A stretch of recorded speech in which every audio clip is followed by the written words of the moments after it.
Jackson on the drive, kicks it out for man. Man, three-pointer, bang! Oh, what a man! Magic down the middle, just what I thought. A hook shot at 12, good! Here's Michael at the foul line, a shot on Elo, Good! The Bulls win it! They win it! now there's a steal by Bird, underneath the DJ, going up over Bell, ball away, yes! Yes! At the buzzer, he does it! Was there ever a doubt? A Smith screen, Posey will defend. Oh! LeBron James with no regard for human life! It's a physical game. Oh, man, oh, my!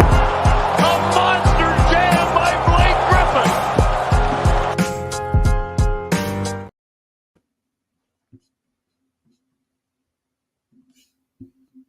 Jackson on the drive, kicks it out for man. Man, three-pointer, bang! Oh, what a man! Magic down the middle, just what I thought. A hook shot at 12, good! Here's Michael at the foul line, a shot on Elo, Good! The Bulls win! They win it! now there's a steal by Bird, underneath the DJ, going up over Bell, ball away, yes! Yes! At the buzzer, he does it! Was there ever a doubt? A Smith screen, Posey will defend. Oh! LeBron James with no regard for human life! It's a physical game. A monster jam by Blake Griffin! What's going on, guys? Welcome to the final post-game live of the season here on Dime Dropper. Before we get started, make sure to subscribe on YouTube at Dime Dropper. Hit the notification bell so you know every single time we go live. And, of course, to follow us on social media at Twitter, Instagram, and TikTok at Dime Dropper Pod. Oh, man, we have a new NBA champion, the Denver Nuggets. Live tonight from Los Angeles. As always, super chats are turned on if you want to drop $1 or a dime. Sorry, I had to clear my throat. Let's get right into it. The last live of the NBA season. And by the way, I see some of you guys, 10 of you on Twitter. Please do me a favor and get off the Twitter. Come to the YouTube link right below the tweet that you're watching. I just posted it, because that's where we make our money over here. So come to the Twitter. Try to delete the tweet. I'm sorry, come to YouTube. But let's get right into it, guys. So before I talk about the whole big picture thing, the Nuggets winning the championship, I'm going to just talk about the game real quick. I absolutely loved the defensive intensity on both sides in this game. It was amazing. Both teams were giving every single thing that they've got, and Miami set the tone with their physicality defensively. They were fighting over every single Jokic screen so hard. Bam was showing for just a second, but they were relying on guys like Jimmy Butler, Gabe Vincent, Max Strus even to fight over the top of those screens and be in the rear view for Jamal Murray and different Nuggets players. And they forced 4 turnovers in the first 3 minutes of the game. But again, they did not take enough advantage, in my opinion, early on when they were getting so many stops. And a large reason to start the game, again, Jokic was pretty deep in drop coverage, except for against Duncan Robinson, sometimes Max Strus, and Kyle Lowry. But for Jimmy Butler, for Gabe Vincent, he would back off. And Jimmy Butler, again, was passing up those mid-ranges to start the game. So many good looks. Even Jeff Van Gundy was calling it out in commentary. Gabe Vincent was cold to start the game, but Max Strus, I thought he was phenomenal in this game. On both ends of the floor, he gave everything he had. He had 8 points in the first quarter, and the Miami Heat were very aggressive. Aaron Gordon got 2 fouls. Nikola Jokic got 2 fouls, and his second one was a foolish charge attempt in transition. And when Jokic came out of the game, Bam got Jeff Green on him multiple times, and he went right into his body. Quick jab steps, rip-throughs to the rim. I loved how aggressive Bam was in the first quarter to make up for Jimmy's lack of aggression. And it's kind of been a theme of this series. Bam Adebayo has been the more aggressive one, and you saw that early on in the game. And again, the Heat were playing such good defense, but they weren't creating enough separation to me because Jimmy and Gabe Vincent mainly, they couldn't score enough. And the Heat started to go zone when the Nuggets put DeAndre Jordan in the game because they couldn't fully go small with Aaron Gordon since both of them were in foul trouble. DeAndre Jordan came in the game, and in this one, you saw the Heat revert back to that zone. I talked about in the last live, why did the Heat go away from their zone? It didn't fully feel like the Nuggets had countered it super well. And tonight we saw them have some success with that zone again. And when DJ was in the game especially, he's not going to do anything in the middle of the floor. So when he's in the high post, he's not even looking at the basket. You're chilling as the defense. So you were starting to see the Heat get some stops. Murray started the game very cold. Jokic in the beginning of the game was doing what he's normally done in these playoffs of not being super aggressive to start, focusing on being a screener more than that. And the Nuggets were switching 1 through 4 as they have all series long. And again, it's disappointing to me when Jimmy Butler is not abusing those matchups. But the Heat were letting Vincent guard Murray. Besides Butler, they were not letting Duncan Robinson switch on to him. As far as Denver, MPJ got off to a decent start, even though he could not hit the three ball the entire first half. Nobody could for Denver, but he was able to cut to the basket and create some easy shots for himself, just flashing into open spaces, crashing the offensive glass, and just finding other ways to impact the game. I thought defensively was pretty solid as well. But Bam was the story of the first quarter for me. 14 points and 6 rebounds on 6 for 11 in the first. 6 for 11 in the first. So he was aggressive. A couple of those were on tip attempts, but you just like to see that. Jimmy Butler was not like that in the first quarter, and the Heat led 24-22 after 1, but it reminded me too much of Game 4, and the Nuggets were still right there. The Heat went up by 10 in the second quarter. They outscored the Nuggets by 7 without Jokic. As I said, Jamal Murray was not knocking down shots, so they were able to take advantage of that. And I thought 3 guys that came off the bench and gave the Heat a great burst were Duncan Robinson, Caleb Martin, and Kyle Lowry. Duncan Robinson coming off screens, attacking closeouts fairly well, and there was one really nice finish he had. Caleb Martin also attacking closeouts really well. Amazing effort on defense, throwing himself at loose balls. He was everywhere. And then Kyle Lowry, his defense was so good. Even in moments where he had to switch on to bigger guys, he was holding his own and having moments of active hands and making smart decisions offensively, just spreading the wealth, being a true point guard, and even hitting some shots himself, including 2 straight threes when the Nuggets had kind of restored some order with Jokic back in the game. And by the way, Aaron Gordon picked up his 3rd foul in that second quarter, and the refs were really being harsh on Denver for a stretch of the game, but I was confident that it was going to even out at some point. Jamal Murray picked up his 2nd foul, and it wasn't a foul. It was a pretty clean strip of Jimmy Butler. But Bruce Brown and KCP were able to pick up the slack. Brown was elevating at the rim really well, really good defense as always, making hustle plays, and KCP on both ends of the floor was also solid. Also want to give a shout out in the first half or throughout the game, really. Jamal Murray stood up to the task defensively, and he really did all playoffs. You know, we thought that Jamal was this bad defender, but he really wasn't a bad defender.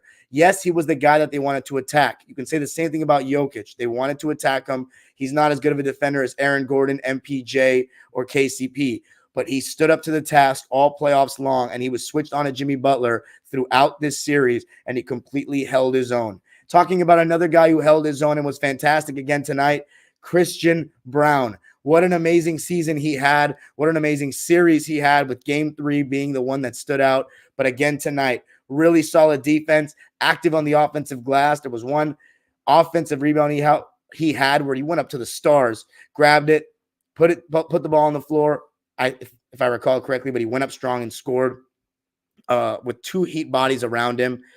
And the Nuggets were able to restore some order, but then Kyle Lowry with 2 straight threes, and the Nuggets were just ice cold. Even with Jokic in the middle of the floor, they were breaking down the zone, but they were not hitting their open shots. They were 1 for 15 from deep in the first half and had 10 turnovers. Murray played almost the entire first half, and then finally when Jokic could come back in the game, he took a little bit of a rest. But as I was thinking if I were a Heat fan at the time, Jimmy needs to get going because Bam had 18 points and 9 rebounds at halftime. Jimmy's defense was great, though. I want to say that. Active in the passing lanes, really aggressive on the ball. but they just needed more from him offensively to finish the job, or should I say just kind of create separation, because the Nuggets were still right there. And in terms of the Nuggets, they were getting a lot of good looks and missing, but I thought the main thing in the second half was staying out of foul trouble and getting Jokic the ball more one-on-one, because in the first halves, he can really be like, I don't want to say passive, but he just lets the game come to him and tries to get everybody else going by being a screener. But you knew in the second half to close this out, you were going to need a more of a one-on-one, give the ball to Jokic and see what he can do kind of performance. And in the second quarter, the Heat outscored the Nuggets 27-22 to take a 51-44 lead into the half. I mean, up 7 at halftime, but with the 10 turnovers and the 1 for 15 from deep, and knowing what Murray and Jokic have done in second halves of these playoffs, I still was not feeling too confident about the Miami Heat getting this win. And in the third quarter, the Heat, in the fourth, they did it even more. But in the third quarter, you started seeing the Heat switch a decent amount on the Jokic pick and roll. Even Vincent, Butler, these smaller guys on a Jokic, and Jokic was starting to take advantage. MPJ still hitting that push shot, still being active.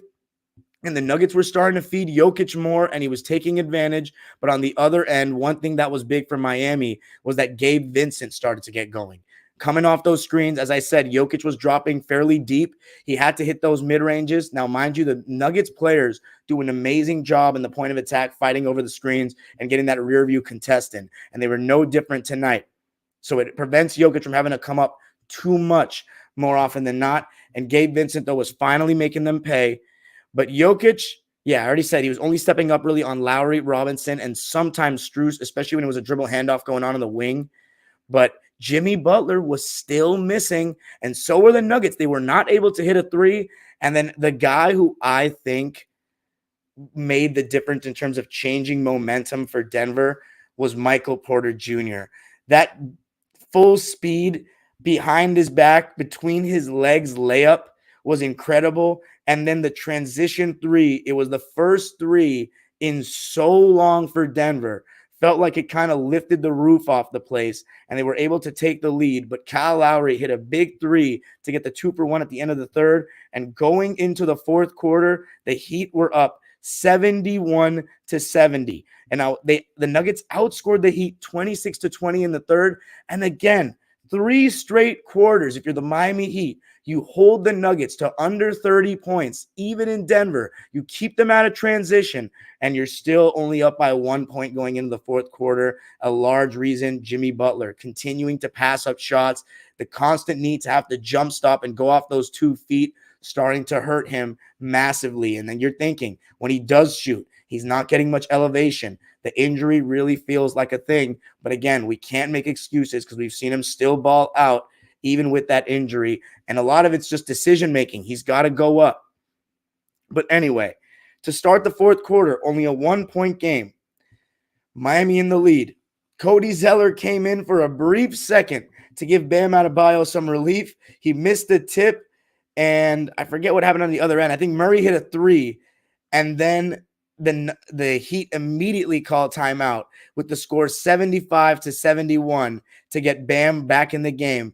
And that's when it started to seem like it was slipping away for the Heat. Jimmy was missing everything. Bam was missing chippies around the rim. And I got to give Jokic a lot of credit. He was doing a really good job containing in that pick and roll. He was doing a decent job. Now, you can tell me if you think he was getting away with fouls or not, but he was doing a decent job of just getting his body into the guard, just kind of leaning on them and just doing a decent job moving his feet, but kind of leaning on them and staying on their hip so that they couldn't just go up and get a foul. And the way the refs were calling the game, they were letting them play. They wouldn't have given him a foul if they had leaned in and tried to just throw up some bullshit. In the regular season, they probably would give that. But in the playoffs or tonight in the finals, it did not seem like they were giving something like that.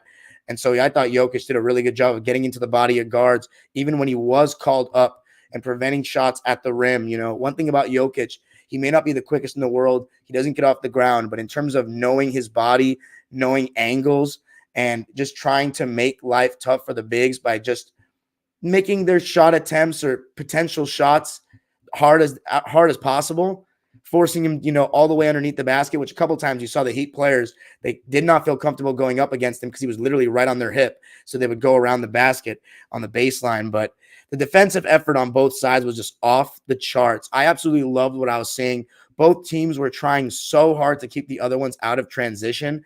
Like so many long passes deflected, loose balls fought for. I mean, I was enjoying every single second of it. And I thought Caleb Martin, I mean, he was really going all out. But after a Jamal Murray right elbow jumper, you started to see the Nuggets start spamming pick and roll with Murray and Jokic. The Nuggets went up 5, 81-76. Jokic was hooping. Murray was starting to get going. And you started to see a lot from the Miami Heat, a mix of zone and man. They were really trying to mix it up. And it was, it was doing a good job of keeping Denver on their toes. But right when you thought the game was basically over and Jimmy was going to just have to face the music, he got him back in the game with 13 straight points. The first was off a catch and shoot 3, and then he hit a fall away 3, got fouled on a 3, in which I think he kicked his leg out and it should not have been 3 shots, but they reviewed it and it ended up being called as a 3-shot foul. He had 13 straight points and the Heat took the lead. I thought, oh my God, is he really about to do this? But Jokic was able to score again after that when they switched Caleb Martin onto him. Thought the Heat at times, it's so sketchy when you have 2 guys in the deep corner, 1 guy in the dunker spot, and then 1 guy just at the top of the key, 1 pass away. When you get the ball to Jokic and you're doubling, that pass is getting a wide open shot, regardless of who you help off of, because of how great Jokic is at passing the ball and because of the spacing of the modern NBA. And so when you don't double team right away, Jokic, that's the biggest thing for me of why he was the first center since Shaq to win a championship, because you could not switch on him. He would take advantage of anyone that wasn't a center the way it's supposed to be. And that's just one of the many reasons why he was able to break the mold of a center not winning a championship as the best player for 20 plus years. But because of how hard it was to defend that pick and roll / pick and pop, the Heat started switching a lot towards the end of the game in the fourth quarter. They tried blitzing Murray a little bit, but I think they tried to stay away from that. And you started to see them switch a lot more, and it was getting burned. And when the Heat went up 1, Bruce Brown answered with the huge offensive rebound. Aaron Gordon had Jimmy Butler on him. Kyle Lowry went to go help Jimmy get an offensive rebound, and Bruce Brown just took advantage. There was nobody on him. He went to the basket and scored, and that gave them the lead. And then the play that really kind of finished everything, and that was Jimmy Butler driving to the basket, looked like he had gotten a step on Jamal Murray. And just like we've seen so many times this series, he came to a full stop instead of going up with the runner or going up with the pull-up. Maybe Jamal Murray would have blocked the pull-up. I don't know. Butler does have 2 inches on him, but he was doing a good job of just fighting from the rear view and contesting. But he could have even tried to go up at Jokic, like really strong, to try to like elevate at the rim. But at the same time, we haven't seen that same elevation consistently from Jimmy since the injury. So I'll give him a pass there, but there's no reason he should have jump stopped and pivoted and not shot the ball. Kicked it out to KCP, who intercepted it, knocked down 2 huge free throws. And then after that, with 25 seconds left, Jimmy took a contested 3 over Aaron Gordon that wasn't even close, and the free throws were made to finish the job as the Denver Nuggets win their first NBA championship in NBA history, 94-89. They outscore the Heat 24-18 in the fourth. Jamal Murray and Jokic were put in the pick and roll time and time again, and they stood up to the task every time. And again, Nikola Jokic and Jamal Murray closed. They were the best closers in every single round against every single team, and they got the job done. What a team. What a champion. Before we get into them, I'm going to read the lines and talk about the Heat for a second. In this game, the Miami Heat only shot 34%. The Nuggets shot 45%. The Heat shot 9 for 35 from 3, 26%. The Nuggets only shot 18%. So overall in this series, they did not shoot well from 3. 45% from the field, though, from Denver, but only 5 for 28 from 3, 18%. And from the foul line, the Nuggets shot terribly. 13 for 23, 56.5%, while the Heat shot 14 for 16, 87.5%. As far as the rebounds, the Nuggets won that battle by 13. They had the same amount of offensive rebounds, but defensive rebounds, 13 more for the Nuggets. They won the rebounding battle 57-44. As for the turnovers, a rare instance in which the team that won had almost double the amount of turnovers as the losing team, 15 for Denver, 8 for Miami. The Heat led by as many as 10. Nuggets only led by as many as 8. As for the box score for the Heat, and we saw Haywood Highsmith tonight for 3 minutes. He had a donut, 0 points. Cody Zeller for 1 minute, 0 points, 0 for 1. Kevin Love, I didn't even think he was that bad when he played. Let me know if you think he should have played more. And they weren't even attacking him on D like that. So I honestly don't know why he played so little. 3 points, 2 rebounds, 14 minutes, 1 for 4 from the field. All his shots were threes.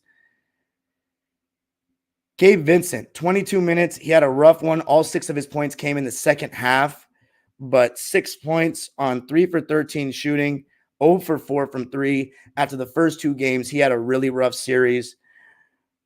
But I will say this about Vincent. His defense really impressed me all playoffs long, especially for a smaller guard. And then Max Strus, thought he played his heart out tonight. He did not make his 3 ball. He was 5 for 12 from the field, 1 for 6 from 3, but 12 points, 8 rebounds, 1 block. That was from behind. I thought he was, he fought tonight, and I think he went out with his head held high. And then there's Kyle Lowry, who played 34 minutes. His stat line of 4 for 13 doesn't really show how well he played. He was 4 for 9 from 3, 12 points, 9 rebounds, and 4 assists to go along with 2 steals and a block. I thought Lowry actually had a great finals. His first finals loss, but I think that he could keep his head held high after this postseason. And then Caleb Martin, 10 points, 5 rebounds. I think Jeff Van Gundy said it best. He started out the series kind of slowly, but he ended up playing pretty decently in a couple of the last games. He was a team high plus 13 in this game off the bench in 32 minutes, 4 for 9 from the field, but 0 for 4 from 3. Duncan Robinson, just 5 points, 3 rebounds, 3 assists on 2 for 6 shooting and 1 for 3 from 3 in 17 minutes of play. He also had 2 blocks, which is pretty impressive for Dunk. And then the big 2, Jimmy, 21 points, 3 rebounds, 5 assists on 5 for 18 shooting, 2 for 5 from 3. He did have 3 steals, but 21 points on 5 for 18 shooting is absolutely nowhere near enough. An extremely disappointing series from Jimmy Butler. I get he was injured, but this was not playoff Jimmy. He played better in the Celtics series. What I think the key was for Denver is they stayed home and they said, you know what? Let's see how great of a one-on-one player Jimmy Butler really is. Let's see how great he is right now with, having been injured. Can he beat us? Can he average 30? They stayed home on shooters, gave them tougher looks. And Jimmy Butler, his having to go off at 2 feet so much and having to come to a full stop, it really hurt him. He had very minimal moments where he was stopping on a dime and rising. You saw that a lot going right in the first round. Going left, he never does. He always has to come to a full stop. And you started to see his limited bag. His pump fakes were destroying undisciplined defenders in the first couple of rounds. But when teams started sitting on those pump fakes, you started to see that he was over pump faking and he was no longer going up strong. And there's no play that you can look at better than that last play where he turned the ball over to KCP. I know he wasn't favored to win this series, but it's absolutely a blemish for Jimmy. He did not play well enough. It was an amazing season, an amazing postseason. He was a top 3 player in this playoffs, probably the second best, but he did not play well in the finals. There's nothing more to say. And I'm a big Jimmy Butler fan. Bam Adebayo, I actually thought he had a great finals. I think he had a great finals. I honestly think he can leave with his head held high. I said he averaged 20-plus points. He had 20-plus in every single game. Does he need to improve offensively still? Yes, he does. He still gets way too many good looks that he misses. 20 points, 12 rebounds, 9 for 20 from the field. But if you saw the looks that he was getting, he should have shot more than 45%. But Bam Adebayo, I think he's a very spectacular player. Defensively, one of the best we've got in the league. But he still has some ways to go offensively. I really don't think he's improved that much skill-wise since the bubble. But let me just say this for Miami. What a special run it was. You have to, give them a hand. Let's all give a hand in the chat for the Miami Heat guys. I mean, it was an amazing run. A team that everybody kind of wrote off even before the season saying they lost PJ Tucker. They're not going to be as good. And look, it looked that way, that they weren't going to be as good. They weren't good in the regular season. Tyler Hero had a huge contract. He ended up starting after being 6th man of the year last year. The role players seemed like they fell off a cliff. They were inconsistent all season. Jimmy Butler started taking over late in the season. He missed a good amount of games. But then in the playoffs, the way they turned it on, starting with that Bucks series, yeah, they got a little bit of luck with Giannis getting hurt. But the way they took advantage of that, They still had no right to win game 4 and 5 the way they did with Giannis healthy. Jimmy Butler was just so spectacular in this postseason. He went to new heights, especially in that first round. And the role players, series after series, we said, are they going to come back down to earth? They did in the championship, but to do it 3 series like that, to beat the Boston Celtics after almost blowing a 3-0 lead, I mean, it was an awesome run. Erik Spoelstra again showed why he's one of the greatest coaches we've had in the game. As far as what they need to do going forward, look, I think Bam needs to put in some work. I want you guys to let me know, do you think Jimmy Butler is the number 1 option on a championship team? Because he's so close, but he's still not convincing at the highest level. And I'm telling people, and I want to keep reiterating this, getting to the championship as the best player is still very different than winning it all as the best player. Because when you win it all as the best player, or should I say, when you get to the finals as the best player, like Jason Kidd did, like Iverson did, you are going to go against someone like this, like a Jokic, like Kobe, like Tim Duncan, like Shaq, like Hakeem, like Jordan, like Wilt Chamberlain, like Russell. You're going to go against someone like that. So first of all, every great championship team, more often than not, 99% of them, they start with the guy. And the guy on Denver was just better than the guy on Miami. Can Jimmy Butler really outplay someone in the championship?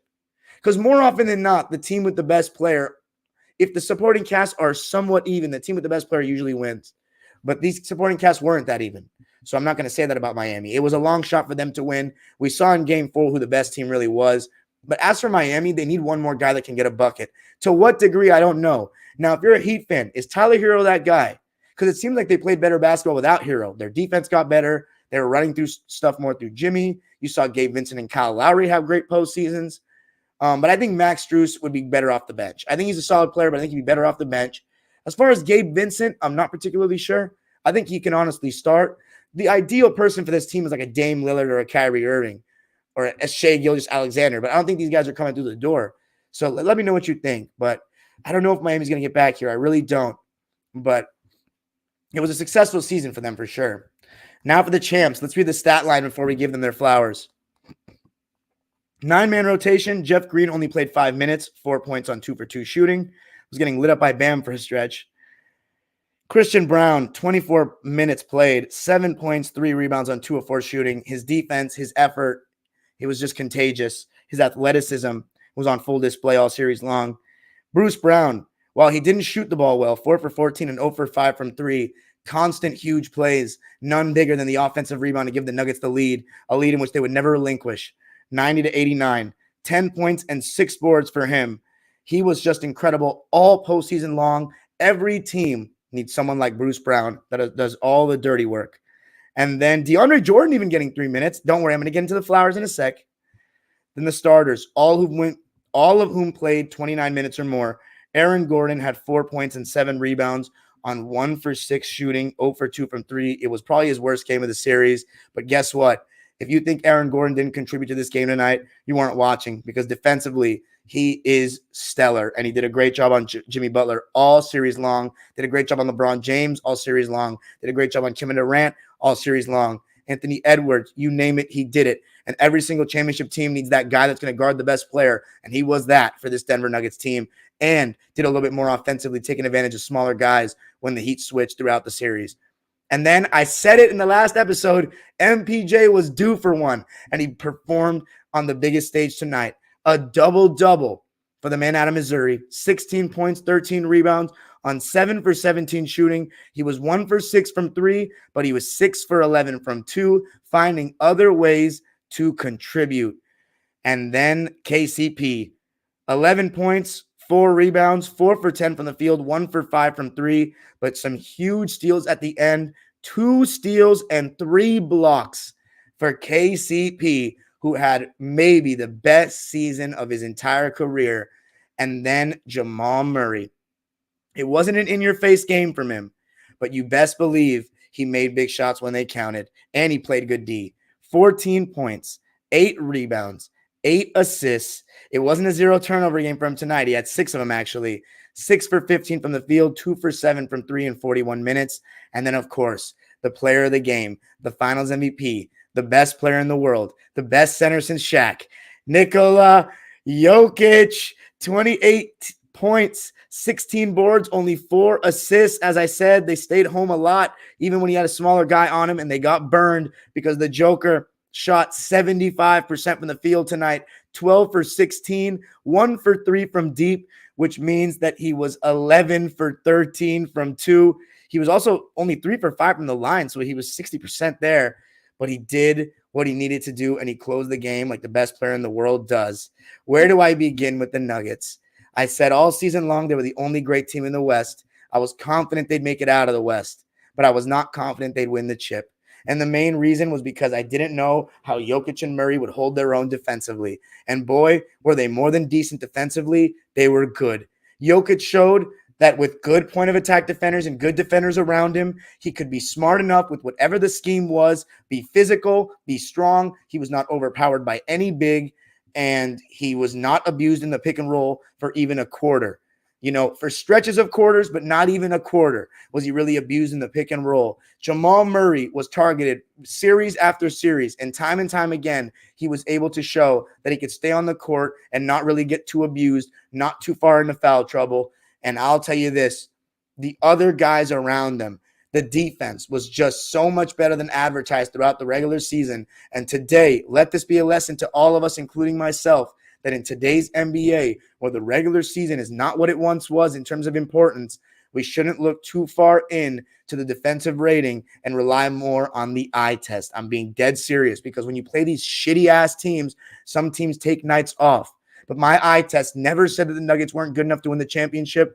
I only said that because of the defensive rating, and I again let stats interfere with my eyes. I really did. And I always say my eyes seem to never lie to me over the course of my life. The stats don't tell the full story.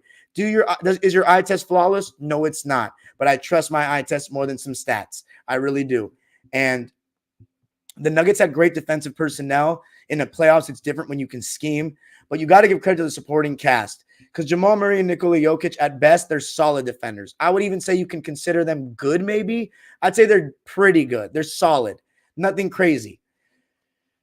Jokic is not a good rim protector at all, but he's just good. As I said earlier, he's good at knowing angles, being physical, using his body well, and making himself big. And he also has really good hands, I will say. That's something we saw a lot in this series.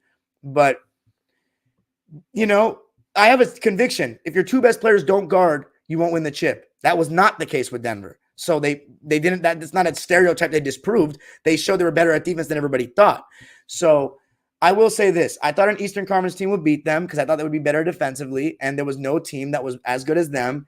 An extremely well-coached team. I love Michael Malone. I think he had so much fire, so much passion. He'd been with this organization for a while. I still remember when the Sacramento Kings fired him after DeMarcus Cousins missed a stretch of games, and they just randomly fired him. He's a great team. Wait, hold on one second.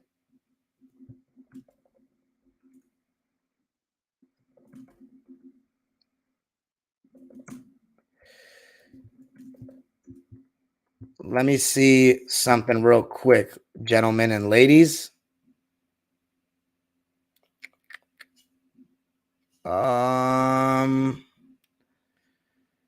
Let me see something real quick. Oh, never mind. The Nuggets had the fourth highest defensive rating that was in the playoffs. Let's see what I was on the regular season. Oh, in the regular season they were fourth too. Were they? Nah, they weren't. There we go. 15th. Phoenix plays Z. I don't know what you're talking about. So they were 14th in the league in defensive rating in the regular season, or 15th. But they showed up to the party in the playoffs, that's for sure. And so, yeah, I was right about my initial statement. Don't try to fucking skew my statements about stats because you like stats. That's the facts. In the playoffs, that's a different total. You're in two different seasons, my friend. You can't put those together.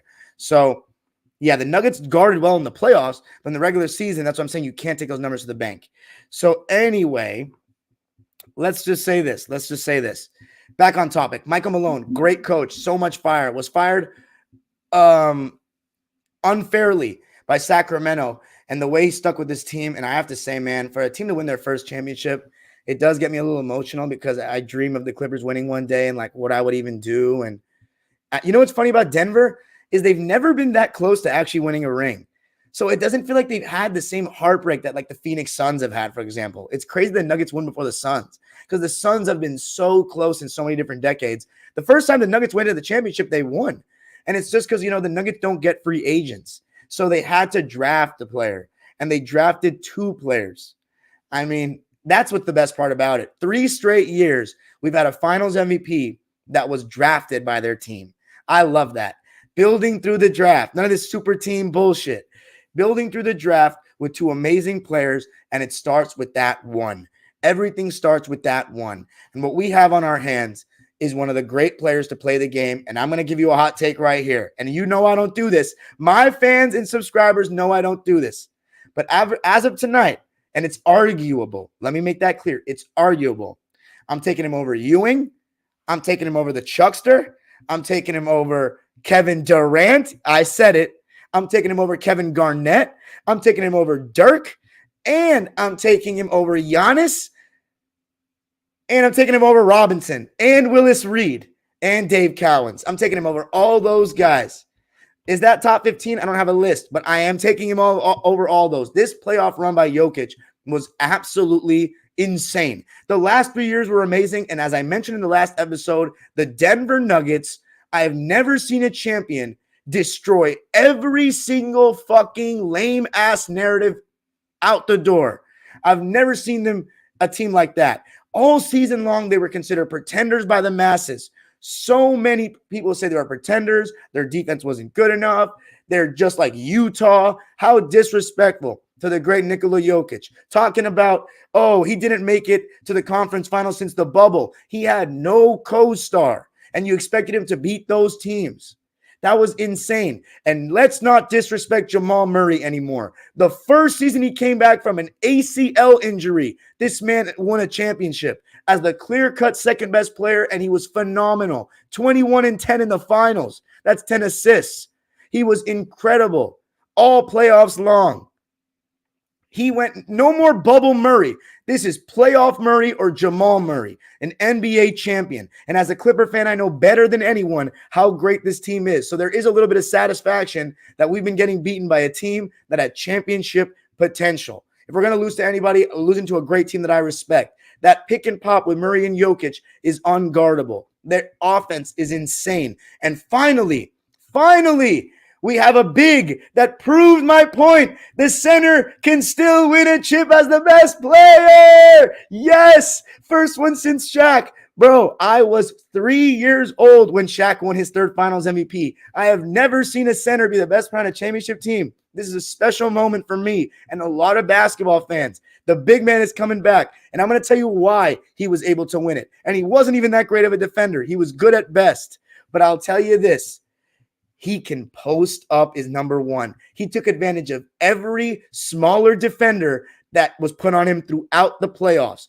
First, you need a center that will take advantage of every mismatch, who won't waste possessions. Then you need a center that can pass out of double teams. And then the cherry on top of the sundae, which is probably what you need to be the best to be a center that's the best player on a championship team now, is being lethal in that screen and roll / pick and pop. And that's what gave Jokic the ability to be so involved in an offense in the modern NBA that's not just dump it down to the big. Because as I said, just dump it down to the big is not going to be a thing anymore. They love the pick and roll, the spread pick and roll. And with Jokic as a pick and pop man that's capable of doing so many things, whether it be slipping on the pick and roll or when Murray gets blitzed. And that's what helps Jokic so much is Murray's ability to shoot the ball and be so lethal in the in-between game. You have to throw 2 defenders on Murray for a second. That lets Jokic carve teams apart, and they're cutting. Their size in the front court with MPJ, with Aaron Gordon, and guys that guard around those two.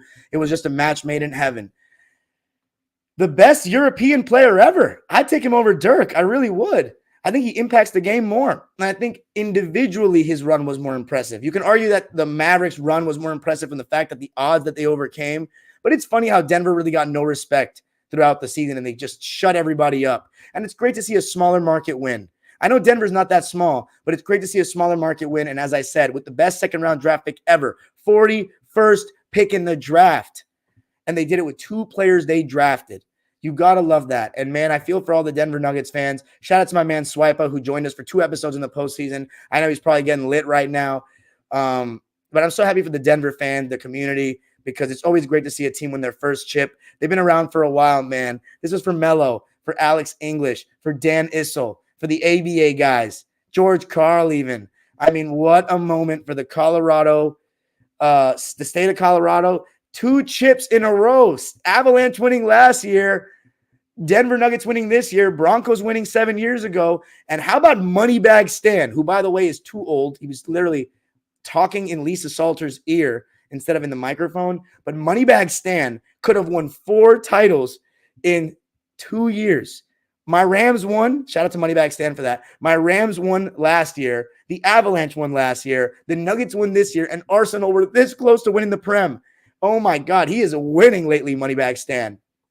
But I'm just so thankful to have witnessed the greatness of Jokic in this run. He led the playoffs in points, rebounds, and assists. They said that made LeBron the GOAT, leading the finals in every stat. They said that made him the GOAT. Jokic done it in every category in the whole playoffs. Does that make him the GOAT? No, it doesn't. So that means get fucking smarter, you dumbass LeBron fans. But it's so funny to see how Jokic dominated.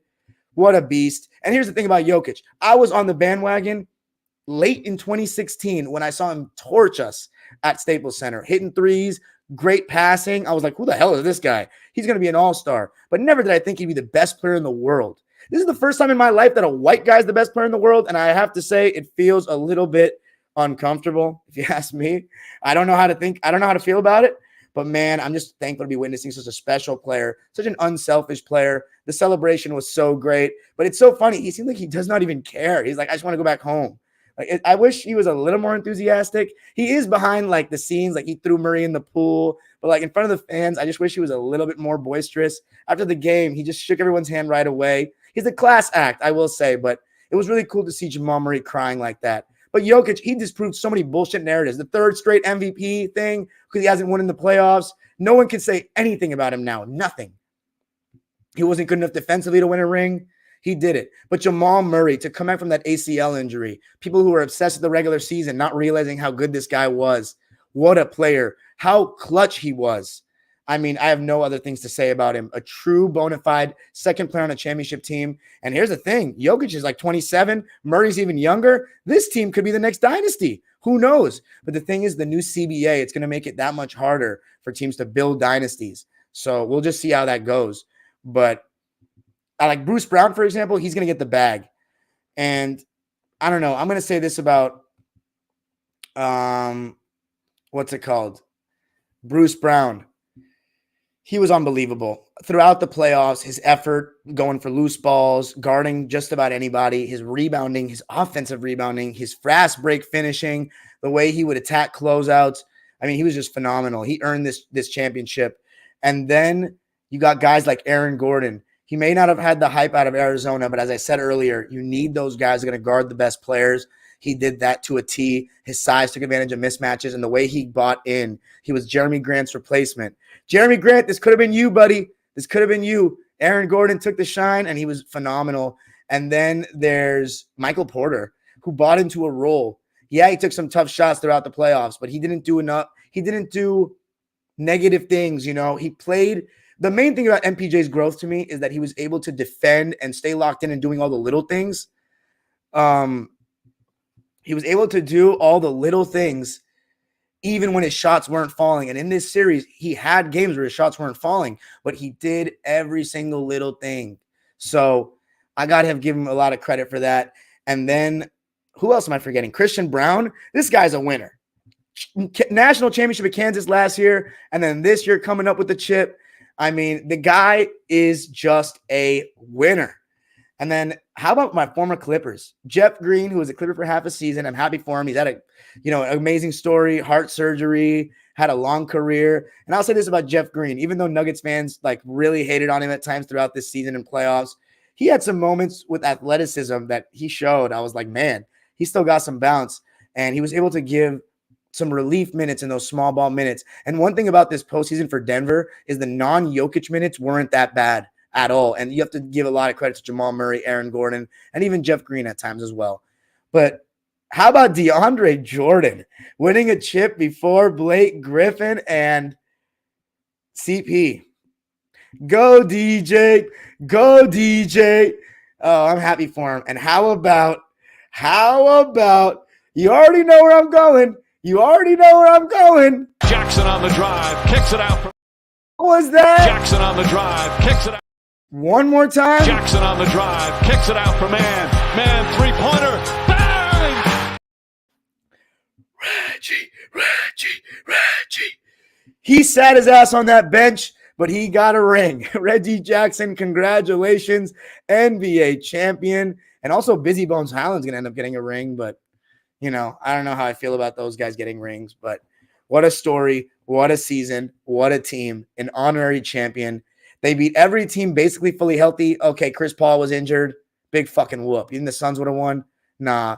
You could say Jimmy was a little injured as well, but you need some luck to win a ring, and the Nuggets were blessed with health this season. That's one thing you always have to account for. The Nuggets were blessed with health, and you need luck to win a ring, and they did it. Before I end off tonight, I want to first say congrats to the Denver Nuggets and all their fans, but I also want to thank my fans, the loyal Dime Dropper fam. We made a comeback this year, man. Last year was tough. I had 100 view videos in the playoffs. I barely hit 1,000 views on some videos. And with Kawhi coming back, with the Lakers doing better, you guys came around. But like the people that have stuck with me through the tough days, Raid, Edward, June 28, July, Fabian, Showtime Nick, Phoenix Plays Z, who's another one I'm forgetting, Kyle Dominic U, KP. I mean, anyone that I'm forgetting, I apologize, but Ernie, the unwavering loyalty, Vlad, DL2, all these guys, man, Kelly, that support me throughout the year, and the ones that support me even when I don't make Clipper and Laker videos, that's what means the most, because there's a reason that this channel is not called Clip Dropper. It's called Dime Dropper, because I'm a fan of the game more than, it's Clippers second, but the love of the game is first. I didn't start loving basketball because I love the Clippers. I love the Clippers because I love basketball. And I thoroughly enjoy talking about every playoff game. I'm not going to lie, guys. I'm exhausted. I'm relieved that the season is over. I went live basically every night of the playoffs. I gave a breakdown on every single playoff game but 3. Game 4 and 5 of the Minnesota-Denver series and Game 4 of the Nets series. I have a post game on every single other game of this postseason. They're all in a folder, so you guys can all go back and see what I was saying in the moment. And for a second, it's also for me, my own receipts to have on myself throughout the years to see what I was saying in the moment. All my shitty takes, all my good takes. But man, it's just not possible without you guys, the fans, the supporters who are sometimes in these lives at 3 a.m. in your local time, coming from all over the world, the Philippines, Germany, Tokyo, Japan, and then all over the United States, Canada. I mean, I got the best supporters in the world. Brazil, shout out to Bernardo. New York City, shout out to my man All Ball. Can't forget about him. Turbo. Guys, I don't know what to tell you, but I'm so eternally grateful. I don't take these seasons for granted. This is my 3rd season doing this. I got the best supporters in the world. I really appreciate this, man. I really do. From the bottom of my heart, all the money you guys donated to me. I'm just grateful. I'm just grateful to have this kind of base, and we're going to keep growing it. This season, we hit 6,000 on Twitter, 1,000 on Instagram, and 4,000 on YouTube. I want 5,000 so bad, but I really want that million. And I'm not going to stop until I get it. Nothing will fucking stop me, because for me, this is not, as I always say, it's not just a passion. It's not just something I love. It's a lifelong obsession. The game has given me so much, and it continues to always give, whether that be NBA, the physical basketball in my hands, and the friendships I've made through this beautiful game. I owe my life in many ways to this game. I really do. And it's just a pleasure to be doing this and having the support that I have from my people behind the scenes, Fabian, my sister, Lucas, TC, and all my friends. I don't know what else to say. The Hoop Spaces family, Clipper Nation, Laker Nation, and Dime Dropper fam. That's it for me this season, guys. I appreciate you all. The playlists are all there, so you guys can revisit all my videos. But don't think I'm going anywhere. There ain't no off season for me. Finally, I get to do what I love. The history of the game, the historic timeline. We shall continue starting next week. A new video every single week, and I'm going to be going live once a week to talk about free agency or giving my rankings of positions now after the season's over. I will be live at least once a week. I'll be posting a video once a week, and I'm going to be trying to get I wouldn't say major, but a lot of guests on the show. But I need a favor from you guys, and that's to keep supporting, man. To keep supporting even when the season's not on. Because when the season's not on, everybody seems to go away, and then my algorithm goes down. I don't get the same amount of views, and I don't know, man. I want to keep the views, man. You guys got to keep the momentum going in this offseason. I'm telling you, you guys always ask me about all-time this, all-time that. If you really want to become more hip in these discussions, please watch the videos that I'm laying out for you, breaking down film of the old players in chronological order. We are seeing the story of Kareem Abdul-Jabbar. I am showing it to you. I am giving you all the links to all the games that I'm watching so you can do what I do if you want. If you really care that much about these GOAT conversations, if you're such a LeBron fan or you're such an MJ fan or Kobe or an NBA fan and you want to know, I'm trying my best, guys. And this offseason, I'm going to really try my best. I know in the last 2 off seasons, I've said I'm going to make a lot of progress and I've been bullshitting. Forgive me. I've been blinded by the headlights. You can do the interpretation of that yourself. But that's it for me tonight, guys, and this season. Now to the live subscribers waiting patiently in the chat. Super chats are turned on if you want to drop $1 or a dime. Peace. Let's read the chat. Stop it. SIH says, Reggie, let me write down who's commenting on the video so I can shout you guys out on Twitter one more time.